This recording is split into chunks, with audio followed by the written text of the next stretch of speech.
সেক্রেটারিয়েটে যারা এখনো আছেন, যাদেরকে চিহ্নিত ফ্যাসিস্টদের দোষর বলা হয়, এই মুহূর্ত থেকে যেটা প্রয়োজন হচ্ছে অন্তর্বর্তীকালীন সরকারকে এখন কেয়ারটেকার গভর্নমেন্টের আদলে নিতে হবে। অর্থাৎ কেয়ারটেকার গভর্নমেন্টের বলতে আমরা যা বুঝাই, অর্থাৎ তত্ত্বাবধায়ক সরকার, সেই ভূমিকায় তাদেরকে যেতে হবে। তো সেই জন্য প্রথমেই যে বিষয়টির প্রয়োজন হবে তা হচ্ছে প্রশাসনকে পুরোপুরিভাবে নিরপেক্ষ একটা ধারণা জনগণের মধ্যে তৈরি করতে হবে।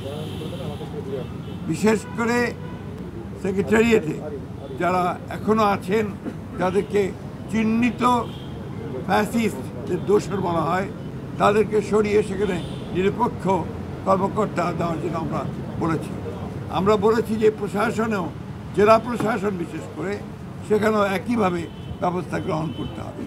এবং আমরা কিছু কিছু কথা বলে এসেছি যেগুলো আমরা মনে করেছি যে তারা এখনও সেই পুরনো সরকারের, ফ্যাসিস্ট সরকারের স্বার্থ পূরণ করছে, তাদেরকে অপসারণের কথা আমরা বলেছি।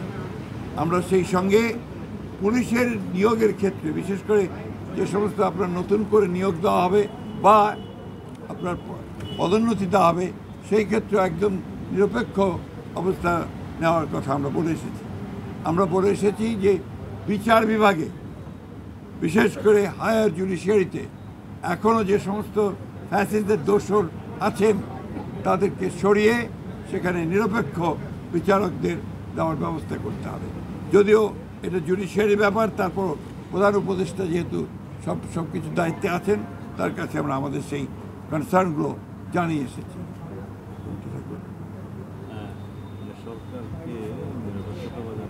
এবং সরকারকে সম্পূর্ণভাবে নিরপেক্ষতা বজায় রাখার জন্যে সরকারের মধ্যে যদি কোনো দলীয় লোক থেকে থাকেন, তাকে অপসারণ করার জন্য আমরা দাবি জানিয়ে এসেছি। এটাই ছিল প্রধান মূল কথা।